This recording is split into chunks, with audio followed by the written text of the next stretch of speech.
Muito bem, agora tudo certo. Iniciando então mais um dia dos nossos trabalhos, nós vamos ao estudo do nosso livro Obreiros da Vida Eterna. Nós estamos no capítulo número 13, Companheiro Libertado, e no nosso último encontro nós vimos aqui André Luiz trazendo para nós aqui o relato do capítulo anterior, intitulado Excursão de Adestramento, onde nós vimos André Luiz e a equipe de trabalhos na qual ele se encontrava, preparando já todos aqueles que estavam em processo de desencarnação para receberem as instruções lá na casa transitória. E nós lembramos que daqueles que estavam sendo assistidos, nós tínhamos ali, conforme foi colocado para nós aqui por André Luiz, deixa eu pegar rapidamente aqui a descrição dele, Cavalcante, que era aquele praticante católico que, embora merecesse todo o atendimento, ele se encontrava bastante agitado, e daqueles que estavam ali sendo atendidos, Adelaide e Fábio, que já estavam habituados ao desdobramento, estavam ali sendo atendidos com mais tranquilidade, enquanto que os demais irmãos estavam ali ainda preocupados, inclusive tendo aquela mistura de crenças, porque em desdobramento no mundo espiritual, vendo ali espíritos, um ambiente diferente, é natural que eles fizessem a correlação com as crenças que eles abraçavam, como foi o caso, por exemplo, de Dona Albina, que era evangélica, quando ela viu então aquela passagem, aquele encontro com aqueles espíritos, ela dizia, ó grande Deus, estaremos nós no glorioso carro de Elias, então trazendo ali as exclamações relativas às crenças bíblicas. E também Cavalcante, dai-me forças, ó Pai de misericórdia, falta-me a confissão geral, ainda não recebi o viático, não me deixeis enfrentar os vossos juízos com a consciência mergulhada no mal. Então assim também, a mesma coisa acontecia com Dimas, então nós temos ali todos os personagens nessa preparação para a desencarnação. Então aqui nós vamos para o capítulo número 13, Companheiro Libertado, já começando efetivamente o processo de desencarnação. Porque lembrando que após esse encontro que eles tiveram em desdobramento, todos voltaram aos seus corpos físicos e aí então continuavam ali a sua vida como encarnados. Então diz aqui para nós, Companheiro Libertado. Depois de vários preparativos, principalmente ao lado de Cavalcante, que piorara após a intervenção cirúrgica, Jerônimo articulou providências referentes à desencarnação de Dimas, cuja posição era das mais precárias. De manhãzinha, após entender-se com a irmã Zenóbia quanto à localização do primeiro amigo a libertar-se dos laços físicos, o assistente convidou-nos ao trabalho. Compreendia, mais uma vez, que há tempo de morrer como há tempo de nascer. Dimas alcançara o período de renovação e por isso seria subtraído à forma grosseira de modo a transformar-se para novo aprendizado. Não fora determinado o dia exato, atingira-se o tempo próprio. Recordando, contudo, meu caso particular e sequioso de elucidações construtivas, ousei interrogar nosso orientador enquanto regressávamos ao círculo carnal pela manhã. Prezado assistente, indaguei, releve-me o desejo de saber particularidades do serviço. Poderá, todavia, informar-me se Dimas desencarnará em ocasião adequada? Viveu ele toda a cota de tempo suscetível de ser aproveitada por seu espírito na crosta terrestre? Ou na crosta da Terra? Completou a relação de serviços que o trouxera ao renascimento? Então começam perguntas importantes aqui de André Luiz, relativas inicialmente, se ele está desencarnando no tempo previsto, e se, estando nesse tempo previsto, se ele conseguiu cumprir tudo aquilo que ele havia programado como parte da sua programação reencarnatória. Então, responde para nós aqui. Não, respondeu o interpelado com firmeza. Não chegou a aproveitar todo o tempo pré-fixado. Considerei levianamente, terá sido, como fui, suicida inconsciente? Penetrei nossa colônia nessa condição e antes de obter a graça do refúgio renovador, experimentei acerbos padecimentos. Enunciando tal apreciação, ponderava sobre a tarefa especial de socorrê-lo. Razões fortes, de certo, motivaram o esforço que se levara a efeito, mas a informação do orientador desconcertava-me. Se o irmão referido não completara o tempo previsto ao roteiro de obrigações que lhe fora traçado, por que tamanha consideração? Mereceria um movimento excepcional de assistência individualizada? Que motivo impeliria a esfera superior a prestar-lhe tanta atenção? Então esses questionamentos de André Luiz eram questionamentos bastante justos, né? Porque se Dimas apresentava aquela condição de um espírito que não cumpriu o seu tempo certo, teria, dentro de uma análise geral, uma previsão de sofrimento após a desencarnação, tendo a necessidade de ser socorrido. Mas antes disso acontecer, ele já estava sendo atendido. Por que esse privilégio especial, se é que podemos assim considerar? Jerônimo compreendeu, sem dúvida, a venenosa preocupação que me dominava o pensamento, mas absteve-se de longas explicações, confirmando simplesmente: não, André, nosso amigo não é suicida. Mais acertado seria silenciar raciocínios suspeitos. Entretanto, meu inveterado instinto de pesquisa intelectual era demasiado forte para que eu me dominasse. Fixando algo confundido, tornei a perguntar: mas se Dimas não aproveitou todo o tempo de que dispunha, não terá também desperdiçado a oportunidade, como aconteceu a mim mesmo? Meu interlocutor estampou no semblante leve sorriso e acentuou compassivo: não conheço seu passado, André, e acredito que as melhores intenções terão movido suas atividades no pretérito. A situação do amigo a que nos referimos, porém, é muito clara. Dimas não conseguiu preencher toda a cota de tempo que lhe era lícito utilizar em virtude do ambiente de sacrifício que lhe dominou os dias, na existência a termo. Acostumado desde a infância à luta sem mimos, desenvolveu o corpo entre deveres e abnegações incessantes. Desfavorecido de qualquer vantagem material no princípio, conheceu ásperas obrigações para ganhar a intimidade com as leituras mais simples. Entregue ao serviço rude, no verdor da mocidade, constituiu a família pingando suor no sacrifício diário. Passou a vida em submissão a regulamentos, conquistando a subsistência com enorme despesa de energia. Mesmo assim, encontrou recursos para dedicar-se aos que gemem e sofrem nos planos mais baixos que o dele. Recebendo a mediunidade, colocou-a a serviço do bem coletivo. Conviveu com os desalentados e aflitos de toda sorte, e porque seu espírito sensível encontrava prazer em ser útil, e em razão dos necessitados guardarem raramente a noção do equilíbrio, sua existência converteu-se em refúgio de enfermos do corpo e da alma. Perdeu quase integralmente o conforto da vida social, privou-se de estudos edificantes que lhe poderiam prodigalizar mais amplas realizações ao idealismo de homem de bem e prejudicou as células físicas no acúmulo de serviço obrigatório e acelerado na causa do sofrimento humano. Pelas vigílias compulsórias, noite adentro, atenuou-se-lhe a resistência nervosa. Pela inevitável irregularidade das refeições, distanciou-se da saúde harmoniosa do estômago. Pelas perseguições gratuitas de que foi objeto, gastou fosfato excessivamente e pelos choques reiterados com a dor alheia, que sempre lhe repercutiu amargamente no coração, alojou destruidoras vibrações no fígado, criando afecções morais que o incapacitaram para as funções regeneradoras do sangue.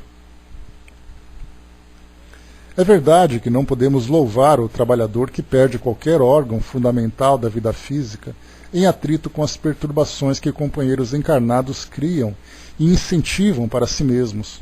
No entanto, faz-se preciso considerar as circunstâncias em jogo.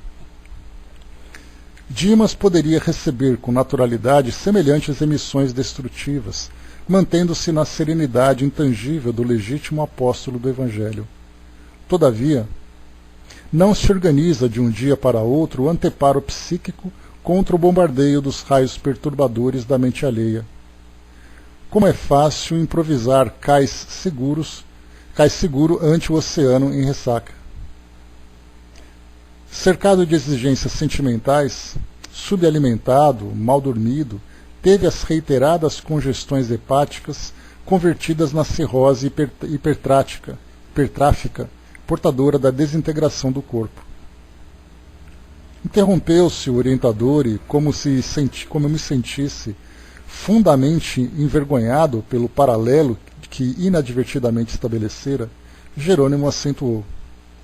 Segundo observamos, há existências que perdem pela extensão, ganhando, porém, pela intensidade. A visão imperfeita dos homens encarnados reclama o exame acurado dos efeitos, mas a visão divina jamais despreza minuciosas investigações sobre as causas. Calei-me humilhado. Antes de continuarmos, bom dia, Dudu.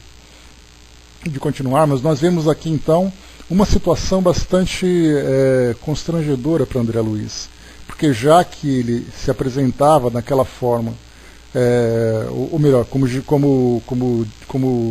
Dimas se apresentava daquela forma, desencarnando com aquela doença, não sendo um espírito que completou a sua missão, tendo essa doença, ele acabou abreviando a sua existência, porque como André Luiz perguntou se ele estava desencarnando no tempo certo. E a resposta que foi trazida para ele foi que não, que eles tinham ali naquele caso antecipado. Então o paralelo que André fez de imediato foi tentar encontrar na situação dele como considerado um suicida inconsciente, se Dimas, antecipando também a sua desencarnação, por causa daquela doença que surgiu no fígado, aquela cirrose, ele também seria um espírito suicida. E aí então foi colocado exatamente isso, né, os atenuantes e os agravantes. Né? Quando nós colocamos então a interrupção ou uma desencarnação precoce, comparado com o planejamento que havia sido elaborado, Dimas então certamente acabou falhando nesse ponto. A sua vida poderia se estender por mais tempo para que ele aproveitasse mais o tempo para cumprir aquilo que havia sido programado. Porém, essa antecipação se deu a muitos sacrifícios pessoais em prol do benefício do próximo.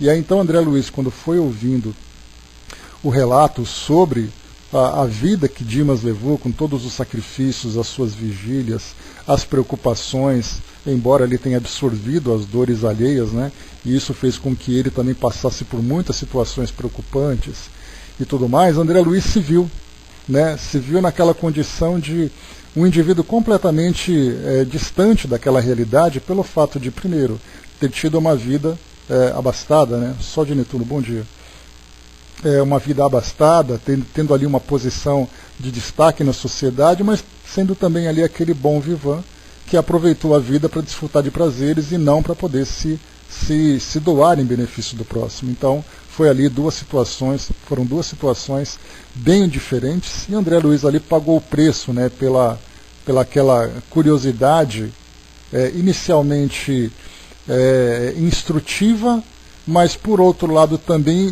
demonstrando uma certa indignação, porque aparentemente a situação foi a mesma, e foi exatamente o que foi colocado por Jerônimo, o instrutor, que aparentemente nós fazemos muitos julgamentos, mas a lei de Deus exatamente sabe, ou melhor, Deus julga pela realidade dos fatos.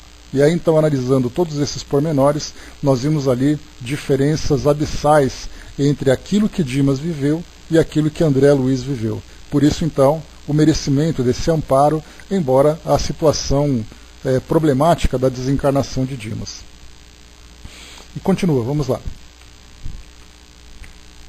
Calei-me humilhado. O hábito de analisar pessoas e ocorrências unilateralmente, mais uma vez me impunha proveitosa decepção. Naturalmente, o assistente conhecia minha antiga posição, estaria informado de meus desvios anteriores, mas dignava-se evitar-me desapontamento mais fundo com referências comparativas. Assomaram-se-me recordações do passado mais nítidas e esclarecedoras. Inegavelmente, conduzira-me à última experiência como melhor me pareceu. Tomava refeições calmas e substanciosas, a horas certas. Dera-me a estudos prediletos, dispunha de meu tempo com rigorosa independência nas decisões, cerrava a porta aos clientes antipáticos quando me faltava disposição para suportá-los.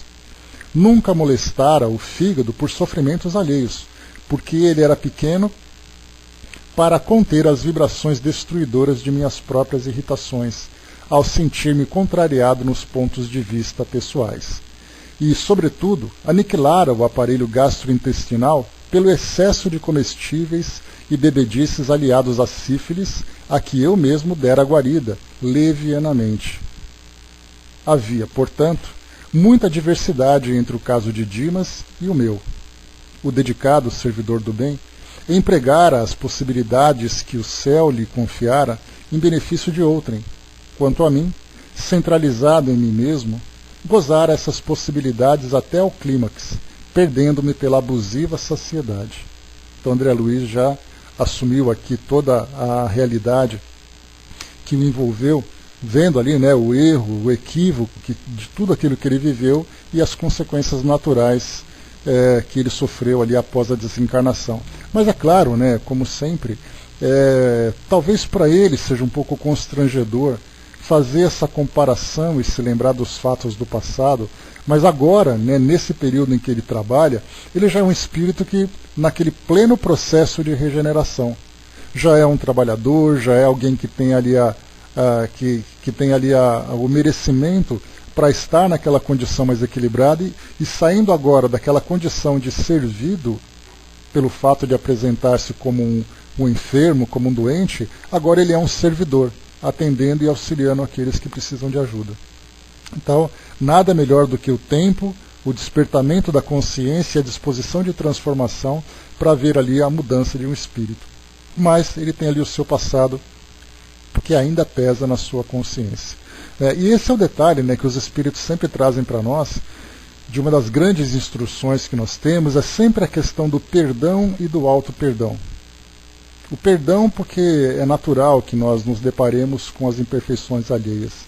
E o mais doloroso ainda é o auto-perdão, quando nós aceitamos as nossas próprias imperfeições. Então nós reconhecemos que sim, nós erramos, sim, nós cometemos ali os nossos equívocos, mas também, após ali o nosso trabalho de regeneração, aprender, como lembra Joana de Ângeles, né, que a nossa vida ela é um álbum de recordações, e nós temos que utilizar os degraus mais baixos da nossa trajetória evolutiva como sendo o alicerce para o nosso crescimento, e não lamentarmos pelos erros que nós cometemos, mas aprendermos com esses equívocos. Então, aquele bom aprendiz, aquele espírito que se torna ali um bom trabalhador, é aquele que se aproveita de todas as oportunidades para o seu próprio crescimento. Do contrário, se nós não vivermos esse auto-perdão, vai ser aquela vida de lamentações, lamentando o tempo todo por aquilo que fez, não se conformando, sofrendo. E, aliás,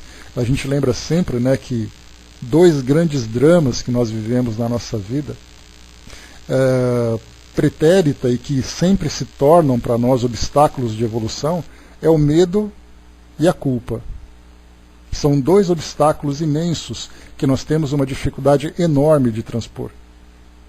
Mas assim que nós começamos então a ter uma compreensão dessa realidade da vida, começamos a ter uma compreensão sobre as leis que regem a nossa existência, nós aprendemos com os erros e evoluímos, e não ficamos estagnados. Então, a grande maioria dos espíritos que desencarna acaba depois se deparando com um passado de equívocos e trava, sofre por aquilo.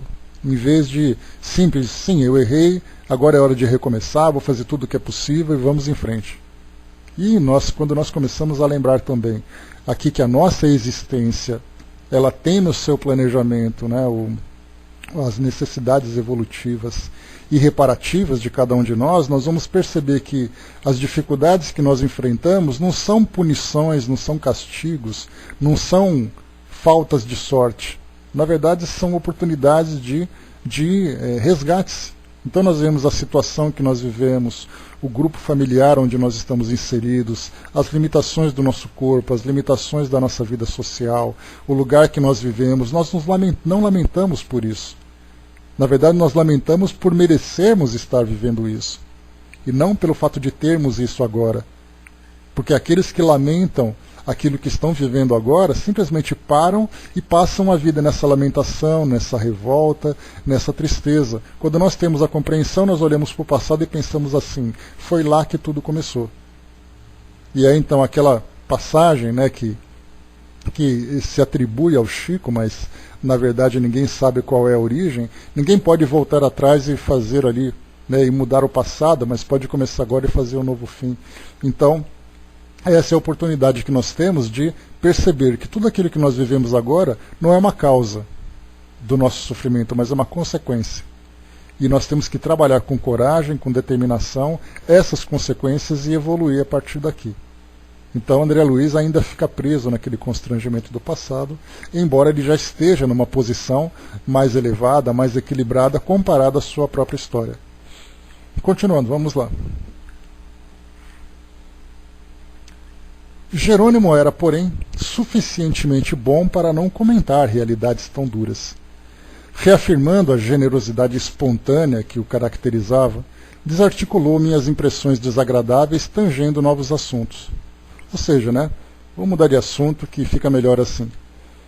Em breve chegávamos à residência do enfermo cujo estado era gravíssimo. Falamos aqui então de Dimas, que foi um trabalhador espírita, que reencarnou oriundo de nosso lar, e aí então ele vivia a vida dele aqui no mundo físico, né? E claro, a gente tem a missão, e a gente faz um planejamento para executar essa missão. Mas quando nós estamos na prática, aí então nem sempre as coisas saem como planejado. Aí cada um, embora com boa vontade, age de acordo com os instintos, com as intuições, e nem sempre o caminho é o correto. No caso de Dimas, porém, ele se deparou com esse trabalho regenerativo, era um médium, tinha ali grandes oportunidades, mas ele foi fazendo do jeito dele, era o jeito que podia. E como a gente sabe, né, conforme Erasto diz, Deus nos julga pelas nossas intenções, as intenções dele eram as melhores. E o trabalho que ele realizou também foi um trabalho digno, mas as consequências para ele próprio foram consequências difíceis, fazendo com que ele então tivesse essa degradação, né, do seu corpo físico, afetando principalmente o seu fígado, fazendo com que ele desencarnasse nessa condição precoce e também com esse grande sofrimento. Em breve chegávamos à residência do enfermo cujo estado era gravíssimo. Alguns amigos desencarnados velavam atentos. Iluminada a entidade que evidenciava grande interesse pelo agonizante, acercou-se do assistente indagando se o decesso fora marcado para aquele dia, né? Se a desencarnação tinha sido marcada para aquele mesmo dia. Sim, esclareceu o interpelado. A resistência orgânica terminou. Estamos autorizados a aliviá-lo. O que faremos hoje, alijando-lhe o fardo pesado da matéria densa. A interlocutora consultou-o ainda sobre a oportunidade de reunir ali alguns beneficiados da missão cumprida pelo moribundo, que lhe desejavam testemunhar carinhoso apreço no derradeiro dia carnal. Ou seja, né, se era possível a presença de outros espíritos já desencarnados que haviam sido beneficiados pelo trabalho que ele tinha feito. Então, a gente vai perceber assim que muitos espíritos que foram ajudados por trabalhadores encarnados desejam estar presentes, desejam ajudar de alguma forma. Só que nem sempre essa ajuda é bem-vinda, porque a boa vontade é assim. É como se nós estivéssemos ali num hospital, nos preparando para a nossa desencarnação, e aí então vem aquele monte de gente que tem ali, tem aquele afeto, aquelas pessoas que querem ajudar e tudo mais, mas na verdade acaba tumultuando. Então nem sempre a presença desses espíritos acaba sendo benéfica. Diz aqui então o texto para nós, Jerônimo respondendo a esse espírito. Minha amiga compreende as dificuldades inerentes ao assunto, respondeu o nosso dirigente com gentileza. Se Dimas estivesse plenamente senhor das emoções, não surgiria inconveniente algum. Entretanto, ele permanece agora sob agitações psíquicas muito fortes. Conhece o fim próximo do aparelho carnal, mas não pode esquivar-se de súbito às algemas domésticas. Isso porque nós lembramos, né? Tinha ainda aquela angústia de desencarnar e deixar a família também preocupada com a sua desencarnação. Então era aquele turbilhão de emoções que estavam ali circulando. E se trouxessem-lhe mais pessoas, acabariam então tumultuando ainda mais essa situação. Teme o futuro dos seus, conserva-se em total descontrole dos nervos e enlaça-se nas emissões de inquietude da esposa e dos filhos. Cremos ser inoportuna essa visita compacta no decorrer das atividades da desencarnação, mesmo em se tratando dos melhores amigos do doente, para que não se lhe agrave o descontrole mental. Dimas poderá, não obstante, ser amparado pelo afeto dos que por ele têm afeição, logo se desfaça do corpo grosseiro. Além disso, sugiro que manifestação de carinho, merecida e justa, lhe seja prestada por quantos o estimam no dia em que nos deslocarmos da casa transitória de Fabiano para as regiões mais altas. Nosso irmão e cooperador descansará ali sob atencioso cuidado, junto de outros amigos em condições análogas. Não faltaremos com aviso prévio sobre sua partida, para que se consagrem conosco os seus afeiçoados na prece de reconhecimento que elevaremos ao Todo-Poderoso. A consulente manifestou sincera satisfação e acentuou: bem lembrado, esperaremos a comunicação no instante oportuno. Logo após despediu-se, afastando-se ao lado de outros visitantes de nossa esfera, que nos deixaram agora campo livre para a nossa necessária atuação. O transe era sem dúvida melindroso. A esposa do médium, ao pé dele, não obstante prolongadas vigílias e sacrifícios estafantes, que a expressão fisionômica denunciava, mantinha-se firme ao seu lado, olhos vermelhos de chorar, emitindo forças de retenção amorosa que prendiam o moribundo em vasto emaranhado de fios cinzentos, dando-nos a impressão de peixe encarcerado em rede caprichosa. Olha só essa descrição, então, que é trazida para nós, né? É o que nós vemos na realidade hoje, né, de um modo geral, de pessoas que vão desencarnar e acabam sendo envolvidas por essas teias invisíveis, né, de fios, vamos dizer assim, de campos mentais, que desejam a melhora, que desejam a recuperação, mas esse desejo é envolto de muita dor, de muito sofrimento. E quando nós falamos, né, desse campo sutil de atuação das energias, que são impregnadas pelas emoções, pelas intenções, nós acabamos vendo, né, o quão prejudicial isso acaba sendo para o desencarnado. Eu me lembro de três fatos que marcaram muito e que apresentaram grandes proporções. Foram a desencarnação de Madre Teresa, quando ela começou a apresentar doenças e tudo mais, aquela quantidade enorme de pessoas da Igreja Católica, também de outras crenças, mas que admiravam o seu trabalho, o público de um modo geral, né, que ficavam ali muito próximos, sempre pedindo para que ela melhorasse, para que ela não fosse embora, e poucas pessoas compreendiam que chegava o momento da desencarnação dela.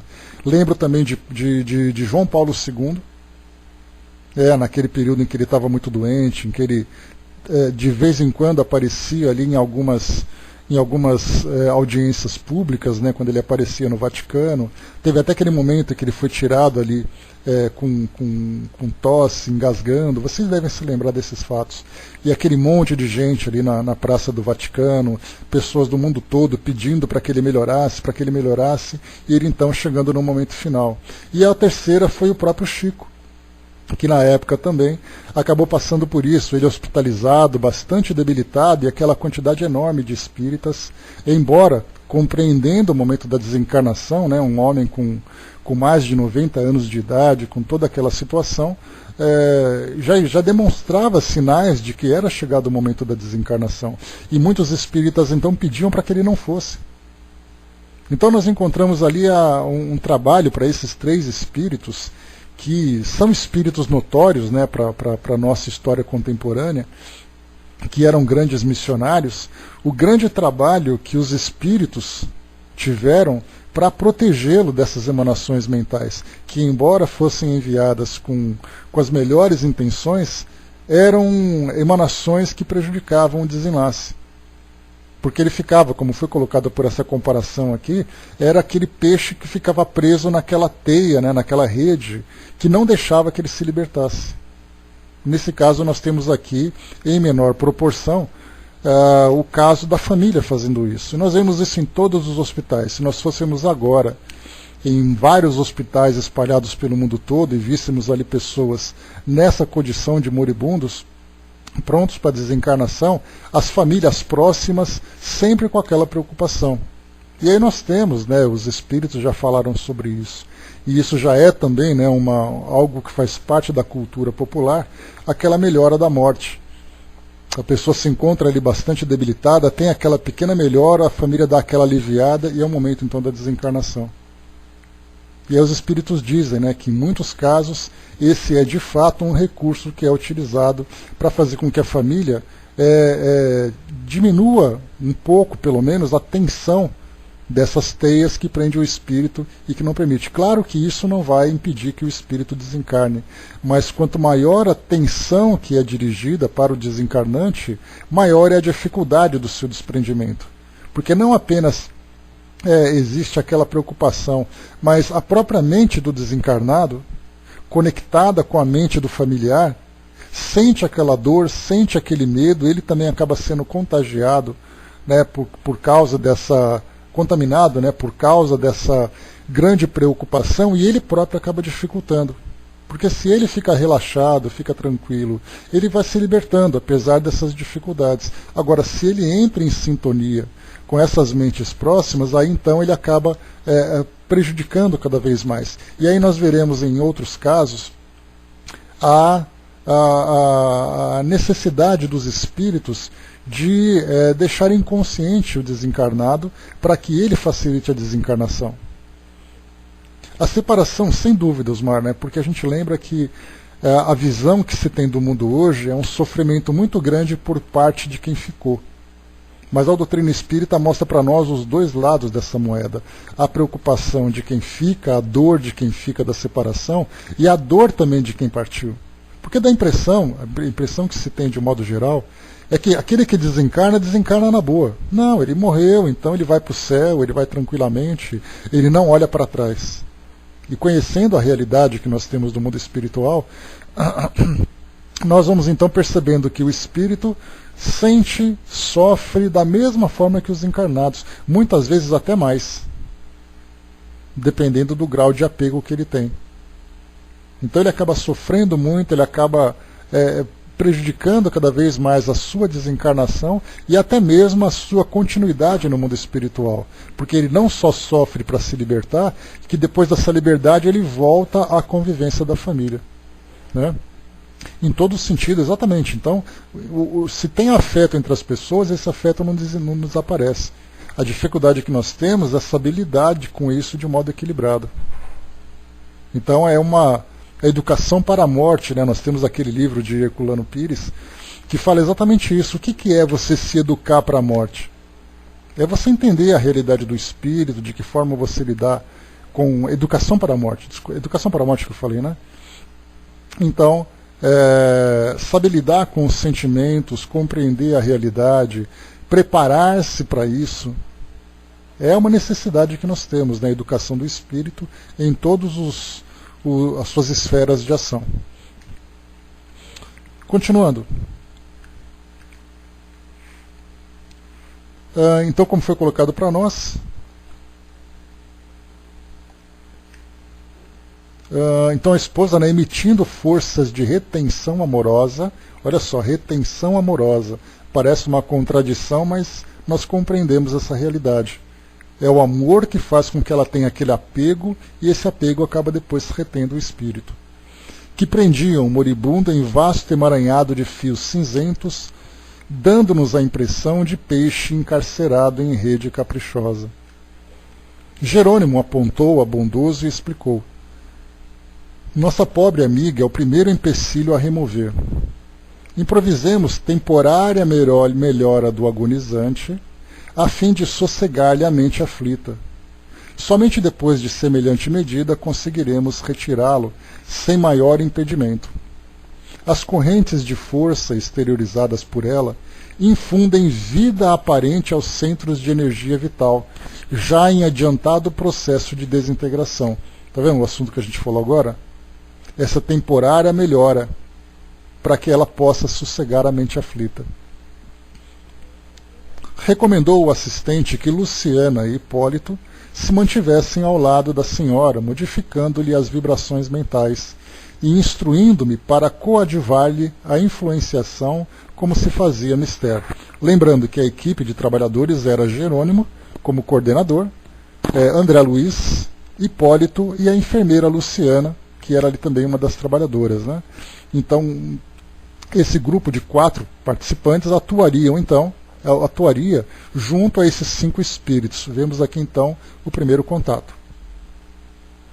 Enquanto mantinha as mãos coladas ao cérebro de Dimas, propiciando-lhe a renovação das forças gerais, Jerônimo aplicava-lhe passes longitudinais, desfazendo os fios magnéticos que se entrecruzavam sobre o corpo abatido. Nós vimos uma prática semelhante lá no livro Voltei de Irmão Jacó, quando então o Dr. Bezerra de Menezes e a filha dele estavam ali juntos trabalhando nesse desprendimento de Frederico Figner. Só que nesse caso ele estava facilitando, né, porque ele já se preparava para aquele momento e tudo ali era favorável à sua desencarnação, diferente do que nós estamos vendo aqui agora.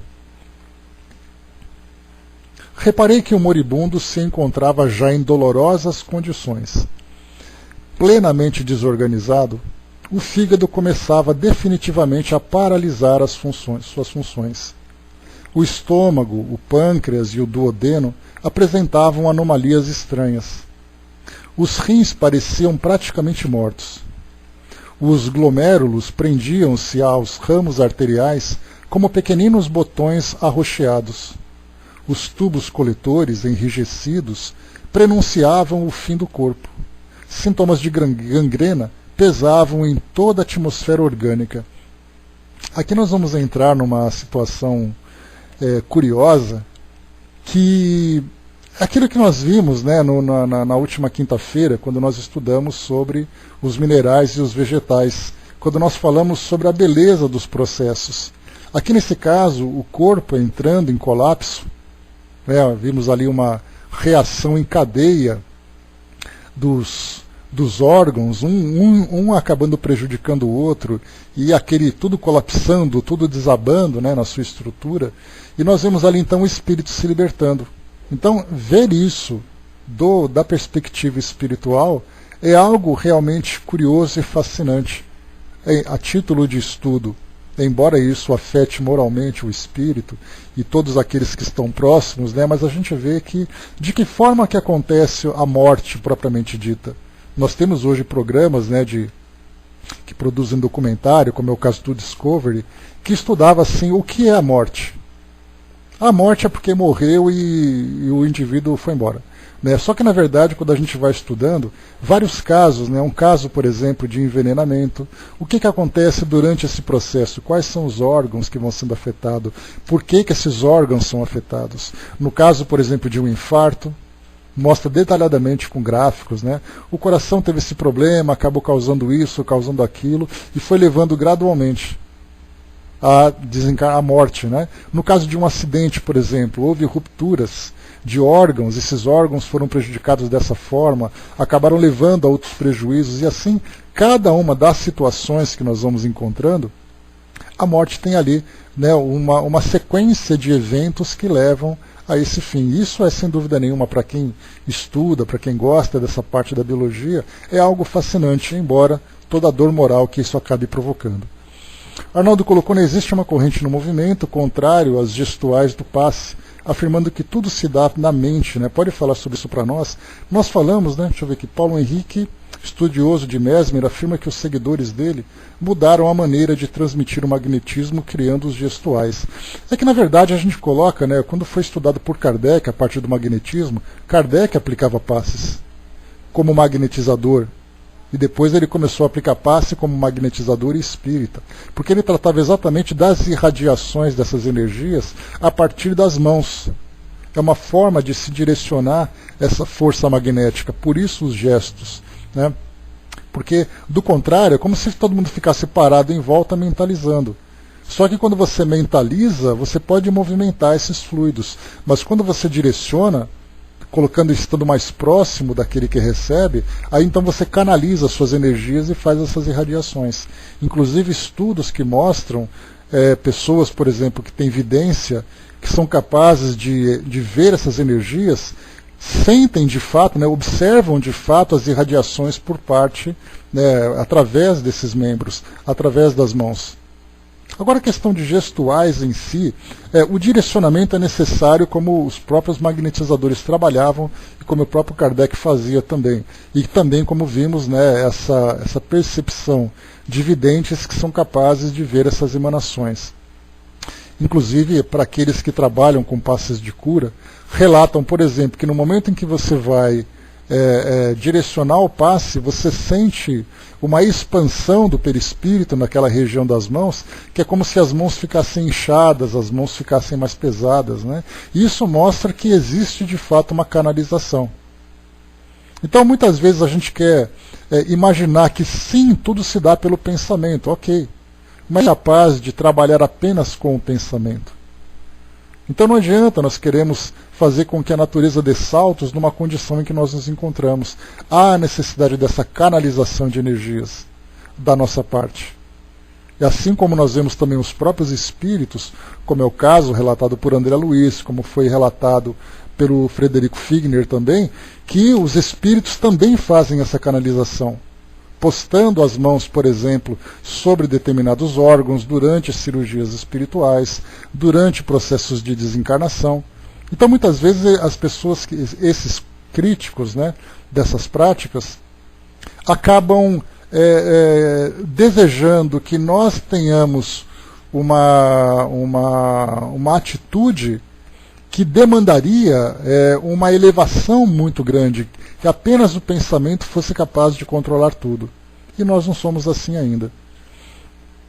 Em O Livro dos Médiuns é dito que o pensamento para os desencarnados é como mãos para os encarnados, né? Então, no livro A Gênese também, quando nós vemos lá no capítulo 14, que trata dos fluidos, é a mesma coisa. Mas a questão que nós colocamos nós somos capazes de movimentar tudo isso apenas com a força do pensamento? Eis a questão. Né? E, nesse caso, como nós vimos, tanto na parte de sensações, como também na parte de evidência, mostra que, de fato, há uma irradiação das mãos. Os médiums sentem as mãos mais aquecidas, sentem as mãos mais volumosas, é observado uma coloração diferenciada na região das mãos, dos braços, no momento do passe. Então, se nós temos essa concentração, por que não utilizá-la? Agora, o que nós observamos em muitos desses críticos, nessas correntes do movimento que você fala, é com relação ao tipo de gestos que são feitos. Porque aí nós encontramos, né, práticas que são realmente desnecessárias. Tipos de movimentos, posturas do médium, e esse tipo de observação acaba gerando esses comentários críticos, generalizando para todos aqueles que praticam. Então, nós temos médiums que trazem essas instruções, no caso, por exemplo, do Divaldo, que tem um vídeo que ele mostra para o público de um centro espírita, através num curso, sobre passes, como se dar esses passes. Mas aí você faz uma comparação.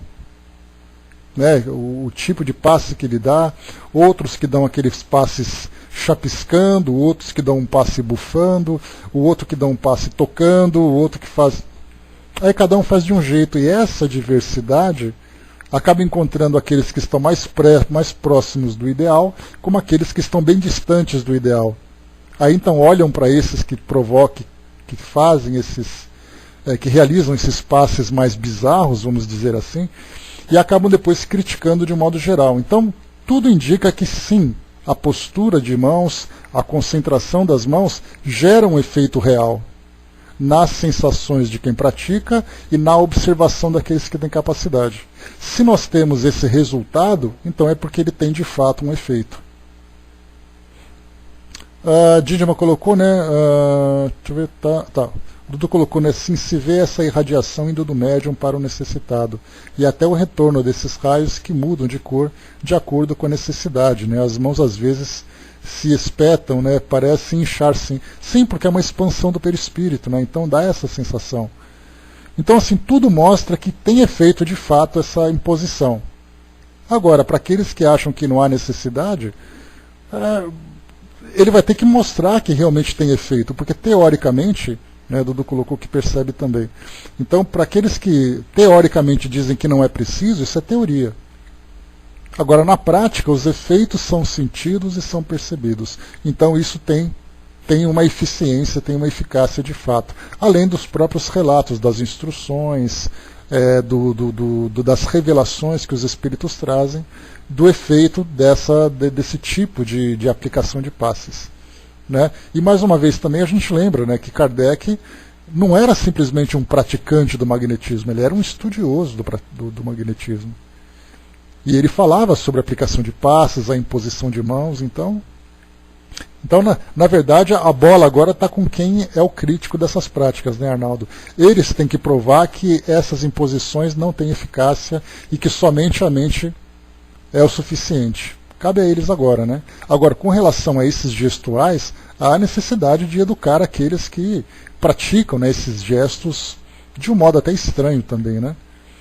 Eu falo dos que se acham discípulos de Jesus assumir uma postura dele, imposição das mãos, mas não tem o poder moral, né? Então não há efeito. Pois é, a gente pensa assim, não, só se você pensar tudo acontece. Tá, mas você está em condições disso?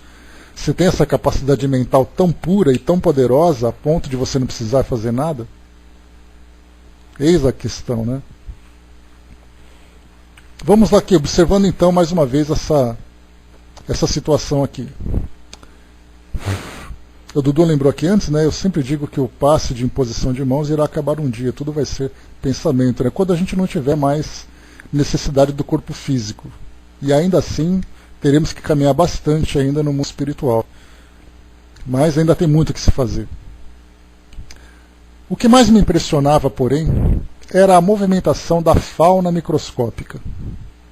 Corpúsculos das mais variadas espécies nadavam nos líquidos acumulados no ventre, concentrando-se particularmente no ângulo hepático, como a buscarem alguma coisa com avidez nas vizinhanças da vesícula.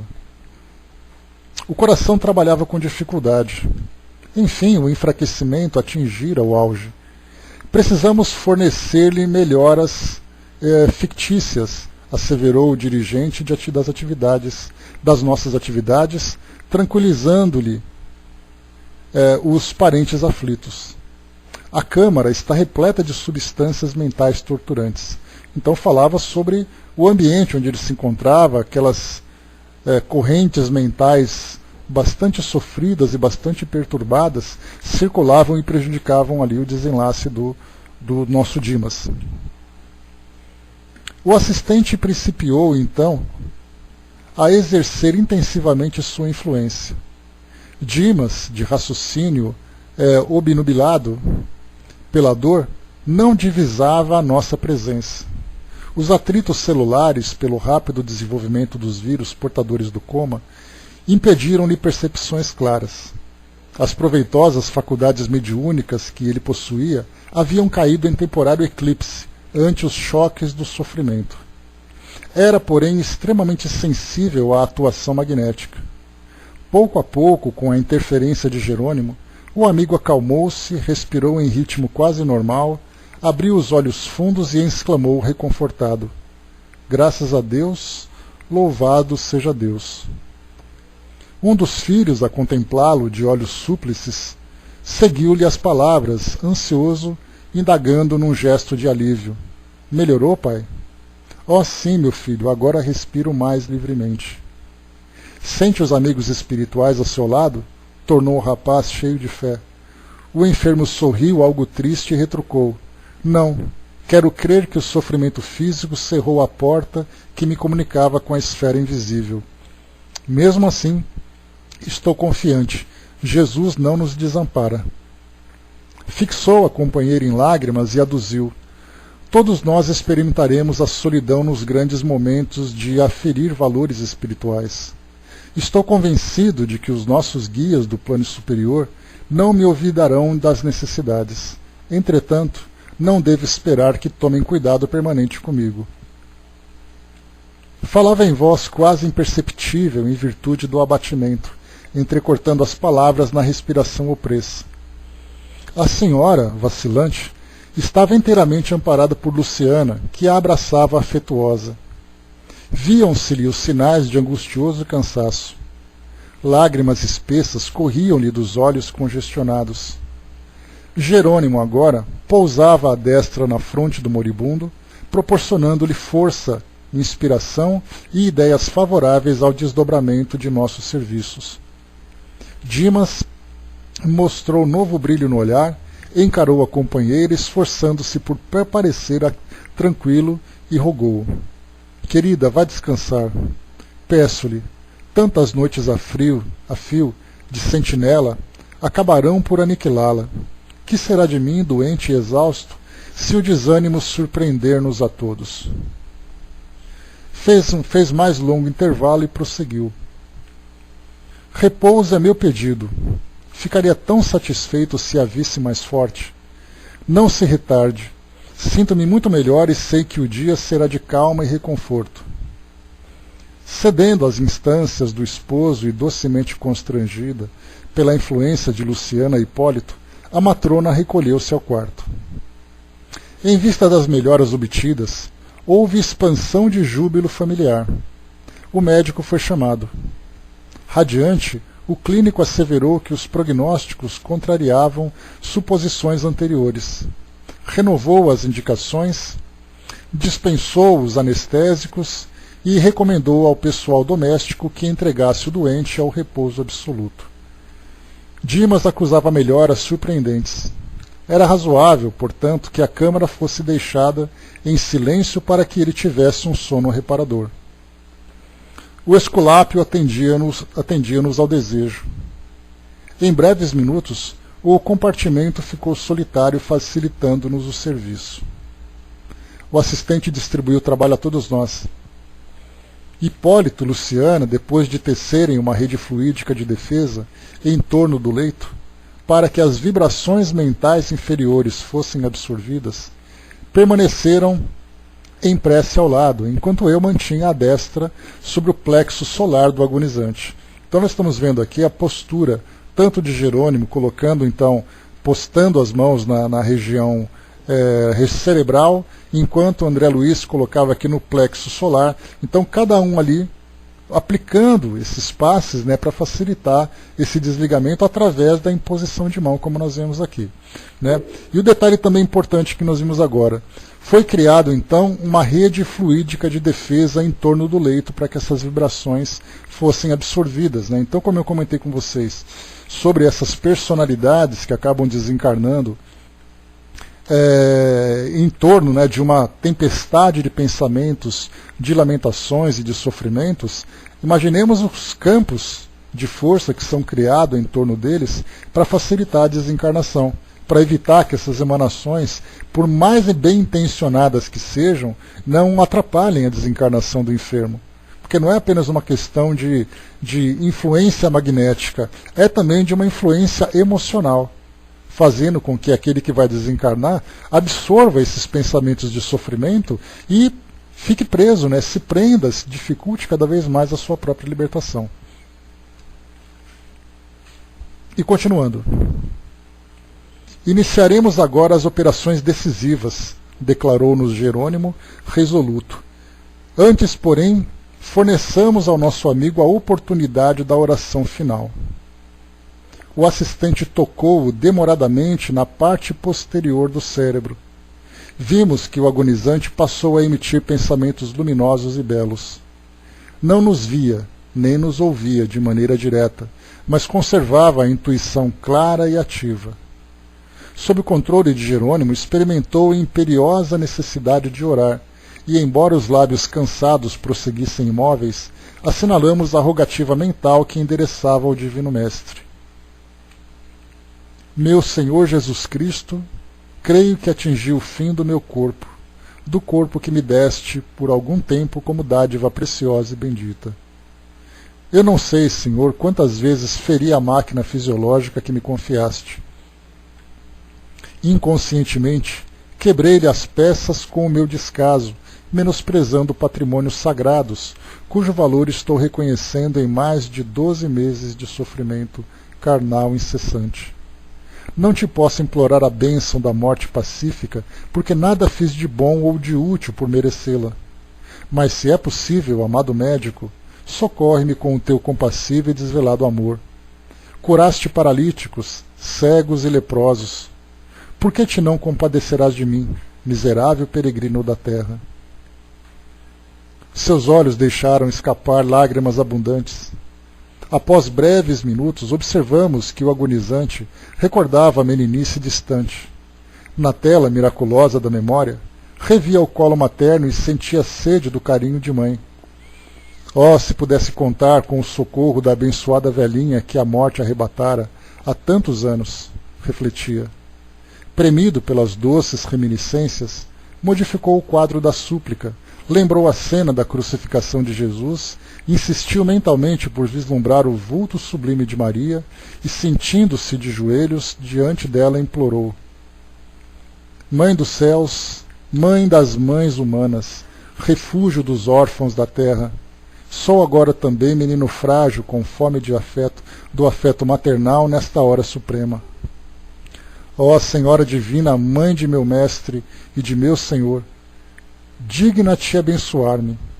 Lembra que teu Filho Divino pôde ver-te no derradeiro instante e intercede por mim, mísero servo, para que eu tenha minha Santa Mãe ao meu lado no minuto de partir. Socorre-me, não me abandones, anjo tutelar da humanidade, bendita entre as mulheres. Ó providência maravilhosa do céu, convertera-se o coração do moribundo em foco radioso e a porta de acesso deu entrada à venerável anciã, coroada de luz, semelhando neve luminosa.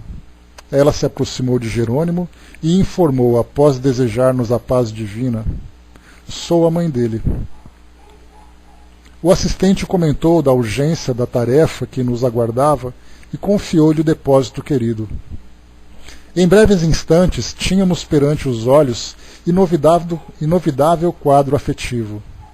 Sentara-se a velhinha no leito, depondo a cabeça do moribundo no regaço acolhedor, afagando-lhe com as mãos carinhosas.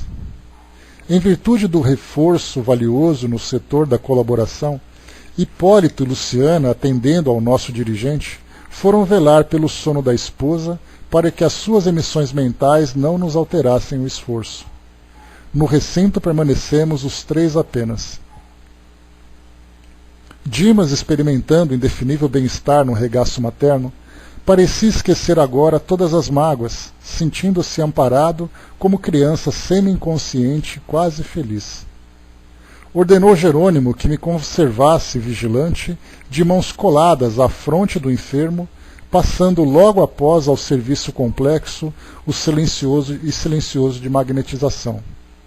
Em primeiro lugar, insensibilizou inteiramente o vago, para facilitar o desligamento das vísceras.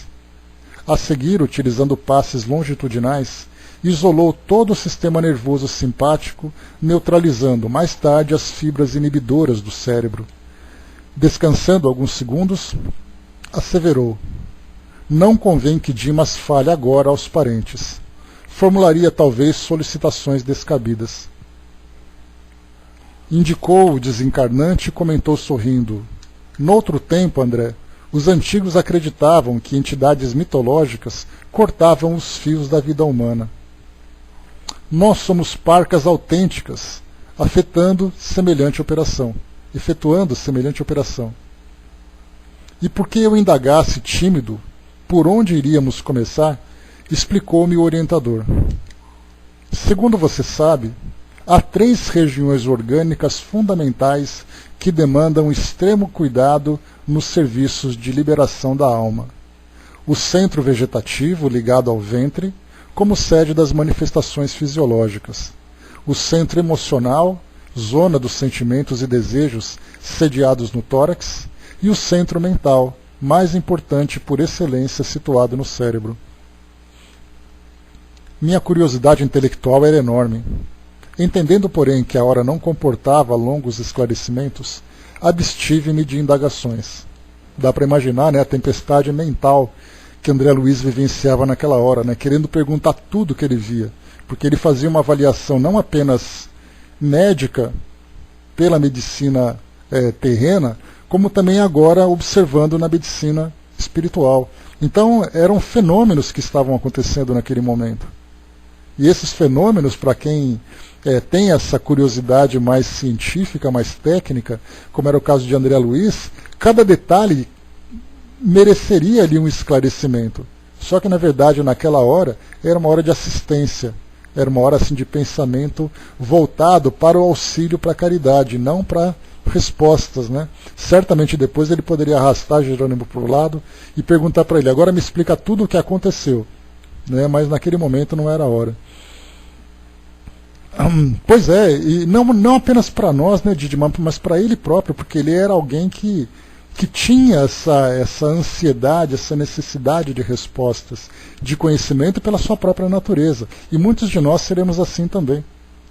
Imagina você estudando tudo na teoria que a gente está vendo agora, de repente vem Didima, você está convidado a assistir o nascimento de uma criança.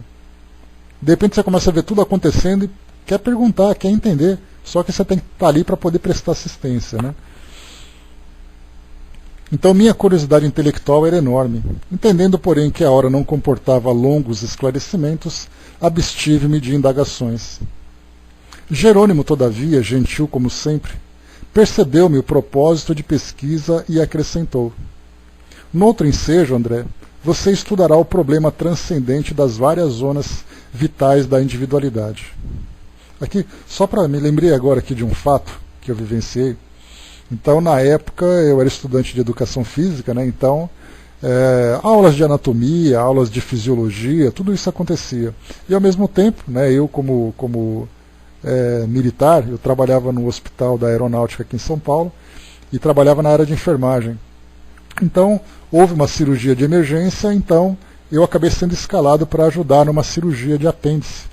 Houve ali um apendicite, e aí então o médico chegou de madrugada, eu fui escalado, fui para o centro cirúrgico com ele, aí me preparei com todos aqueles paramentos e tudo mais, e aí então eu estava ajudando na cirurgia, né, segurando ali os instrumentos, abrindo ali a incisão para que ele pudesse fazer o procedimento, e inevitavelmente, quando ele começou a fazer ali a incisão, eu vi então as paredes, né, da musculatura abdominal. Então eu vi ali músculos cruzados, vi ali gordura, e naquela hora eu não comecei a perguntar para o médico os nomes das estruturas que ele estava cortando na hora da cirurgia, porque eu me lembrava da aula de anatomia, e eu estava vendo durante a cirurgia a coisa acontecendo. E inevitavelmente eu comecei a perguntar para ele: doutor, esse aqui é o nome esse é tal músculo, aquela coisa? Ele respondia com toda a paciência, me dava aquela olhada meio atravessada e eu percebi que tinha que ficar quieto, né? Então nessa hora, durante uma cirurgia, eu começava a fazer perguntas acadêmicas para ele, né? Então é inevitável, quando a gente tem a curiosidade para alguma coisa, você para, esquece da realidade e começa ali a satisfazer as curiosidades ao vivo. Só que não era a hora, né? Estava ali numa mesa de cirurgia. Então, foi ali uma situação bastante curiosa, parecida com essa de André Luiz.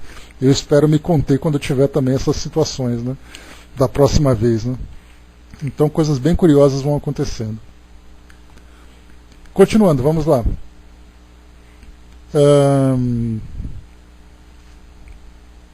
Jerônimo, todavia, gentil como sempre, percebeu-me o propósito de pesquisa e acrescentou: noutro ensejo, André, você estudará o problema transcendente das várias zonas vitais da individualidade.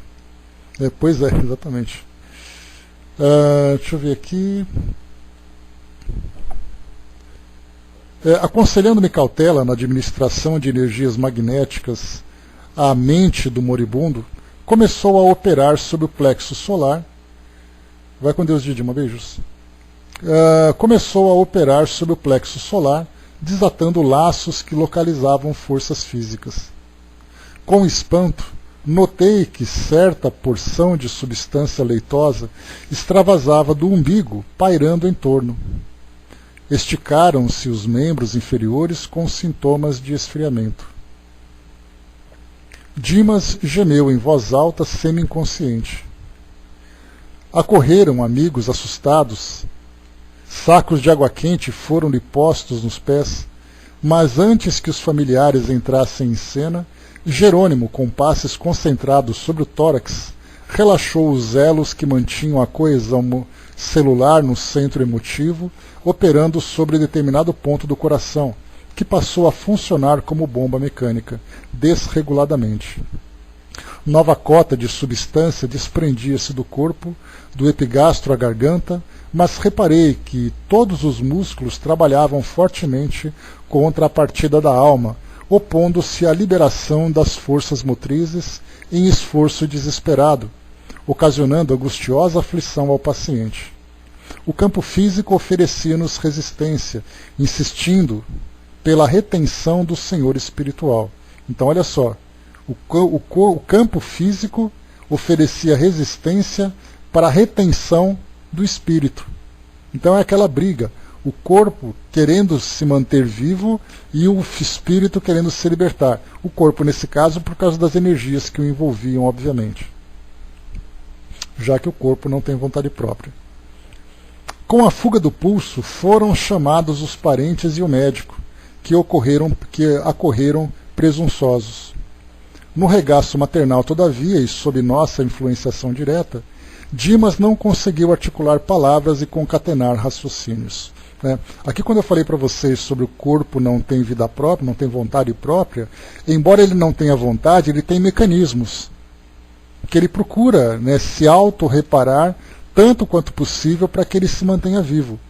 São sistemas de defesa do nosso corpo, é aquela parte fisiológica que responde naturalmente. Obviamente que a gente percebe que a morte chegando ao corpo físico, ela é uma luta entre os mecanismos que mantêm vivo e as lesões que vão sendo provocadas nos órgãos, levando então a esse colapso.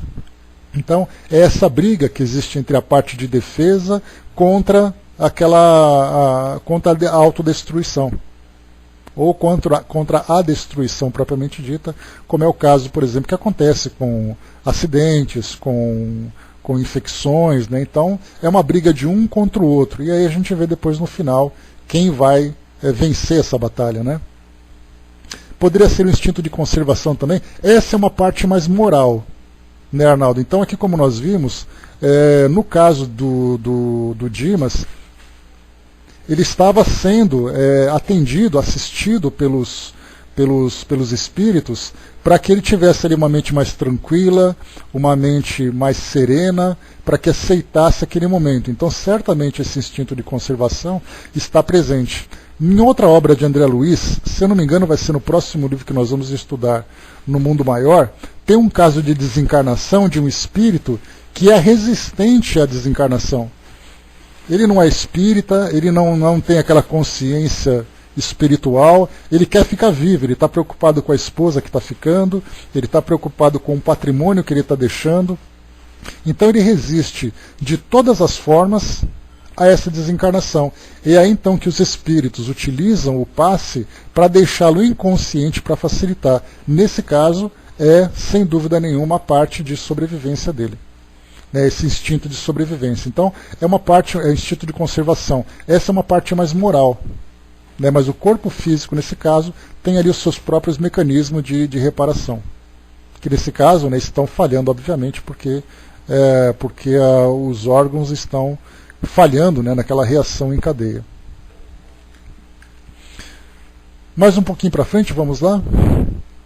Alcançáramos o coma em boas condições. Nesse caso aqui, então, nós vimos o coma chegando, que significa o espírito ficando inconsciente.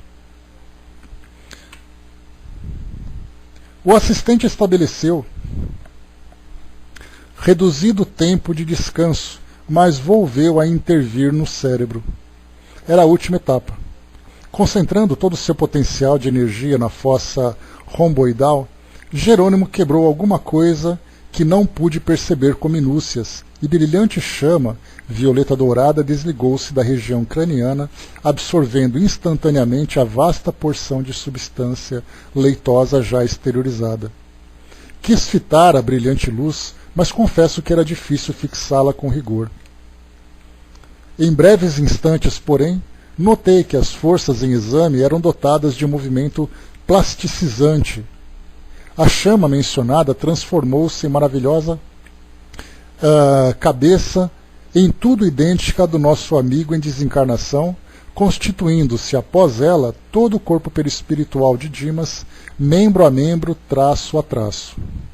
E, à medida que o novo organismo ressurgia ao nosso olhar, a luz violeta dourada, fulgurante no cérebro, empalidecia gradualmente até desaparecer de todo, como se representasse o conjunto dos princípios superiores da personalidade, momentaneamente recolhidos a um único ponto, espraiando-se em seguida através de todos os escaninhos do organismo perispirítico, assegurando, desse modo, a coesão dos diferentes átomos das novas dimensões vibratórias. Dimas desencarnado elevou-se alguns palmos acima de Dimas cadáver, apenas ligado ao corpo através de leve cordão prateado, semelhante a um tio elástico entre o cérebro de matéria densa abandonado e o cérebro de matéria rarefeita do organismo liberto. A genitora abandonou o corpo grosseiro rapidamente e recolheu a nova forma, envolvendo-a em túnica de tecido muito branco que trazia consigo. Para os nossos amigos encarnados, Dimas morrera inteiramente. Para nós outros, porém, a operação era ainda incompleta. O assistente deliberou que o cordão fluídico deveria permanecer até o dia imediato, considerando as necessidades do morto, ainda imperfeitamente preparado para o desenlace mais rápido. Então, nesse caso, esse cordão que nós vemos aqui é como se fosse não, é o efeito que é provocado pela repercussão do corpo físico sobre o espírito. Daí muitos espíritos que acabam de desencarnar continuam sentindo o efeito daquilo que aconteceu no seu corpo físico, através dessa conexão. E enquanto o médico fornecia explicações técnicas aos parentes em pranto, Jerônimo convidou-nos à retirada, confiando, porém, o recém-desencarnado àquela que lhe fora desvelada mãezinha no mundo físico. Minha irmã pode conservar o filho à vontade até amanhã, enquanto cortaremos o fio derradeiro que o liga aos despojos, antes de conduzi-lo a abrigo conveniente. Por enquanto, repousará ele na contemplação do passado, que se lhe descortina em visão panorâmica no campo interior. É aquela retrospectiva da vida que o espírito acaba vivenciando, né? A sua mente, agora liberta do corpo físico, começa a se expandir. E nessa expansão, as memórias se tornam mais claras, as lembranças, né, as emoções começam a aflorar, e é por isso que quando um espírito desencarna numa condição de perturbação, esse efeito acaba sendo para ele extremamente perturbador. Quando o espírito desencarna com mais tranquilidade, essas lembranças são mais acolhedoras. Então essa libertação, essa expansão, é mais ou menos como se nós fizéssemos uma comparação. Um balão, uma bexiga cheia de fumaça. E de repente essa bexiga estoura. E a fumaça começa a se dispersar. É a mente que começa a se expandir. Nessa expansão, lembranças e emoções começam então a surgir como se fosse uma avalanche. Dependendo da qualidade dessa avalanche, é o efeito que vai se provocar sobre o espírito. Continuando.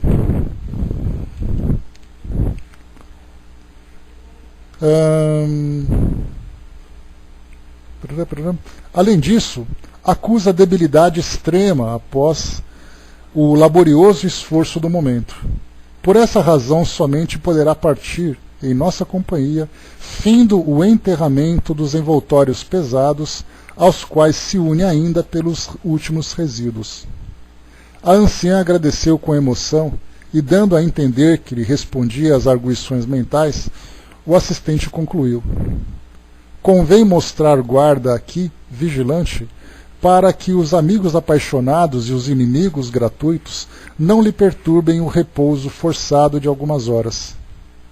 A mãe de Dimas revelou-se muito grata e partimos em grupo a caminho da fundação de Fabiano, de onde nossa expedição socorrista regressaria à crosta no dia seguinte. Então, terminamos aqui esse nosso capítulo, trazendo então aqui os detalhes dessa desencarnação. Essa passagem aqui do Obreiros da Vida Eterna, falando sobre a desencarnação de Dimas, tem uma semelhança muito grande com a reencarnação de Segismundo, lá no livro Missionários da Luz que nós estudamos. Então nós temos ali um exemplo de uma reencarnação bem elaborada, bem assistida, bem programada também, e aqui nós temos uma desencarnação que, apesar de algumas interferências ou de alguns imprevistos, ou até previstos também, decorreu de um modo natural. Mas nós temos reencarnações que são bastante problemáticas, assim como desencarnações também bastante problemáticas. Então nós temos nessas duas obras dois relatos que nós podemos assim generalizar, elevando um pouquinho o nível, o nível de evolução desses espíritos, para vermos como as coisas acontecem no nosso mundo hoje para esses espíritos um pouco mais equilibrados. Mas nós veremos depois grandes problemas também para aqueles espíritos que não estão devidamente preparados, tanto para a reencarnação como para a desencarnação. Então, meus amigos, encerrando por aqui o nosso estudo de hoje, finalizamos então esse nosso capítulo número 13, e o próximo encontro, então, capítulo 14, prestando assistência. Veremos aqui a continuação desse processo. E só para nós lembrarmos aqui, então, temos essa passagem do final. Ele acusa a debilidade extrema após o laborioso esforço do momento. Por essa razão, somente poderá partir em nossa companhia, findo o enterramento dos envoltórios pesados, aos quais se une ainda pelos últimos resíduos.